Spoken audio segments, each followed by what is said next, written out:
তো দেখুন কত ভালো লাগছে দেখতে, সবগুলো পুর ভরা পানের মতো করে সাজিয়ে নিয়েছি। এবারে কড়াইয়ে তেল দিয়ে দিচ্ছি, দিয়ে দিলাম তেল, আর একটু বেশি লাগবে তেলটা। তেলটা গরম হতে হতে আমি এখানে এটাকে ফেটিয়ে নিয়েছি, চাল ডাল এবং তার সাথে কালো জিরা একটু পোস্ত দিয়ে ফেটিয়ে নিয়েছি। আগে আমি সর্ষা বাটা দিয়েছিলাম ওই পুরের মধ্যে। তো এখন তেলটা গরম হতে হতে আমি এগুলোকে এইভাবে চুবিয়ে নেব। এই যে চুবোচ্ছি, আস্তে করে চুবোতে হবে, এইভাবে প্রলেপটা দিতে হবে যাতে না পান মানে খিলিটা যাতে খুলে না যায় পানের, ঠিক এইভাবে দিতে হবে। দিয়ে আস্তে করে তেলটা গরম করে এর মধ্যে ছেড়ে দিতে হবে।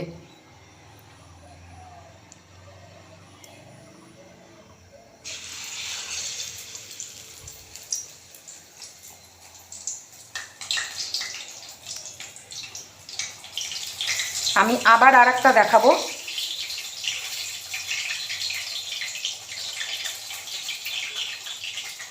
ঠিক এইভাবে আস্তে করে তুলতে হবে।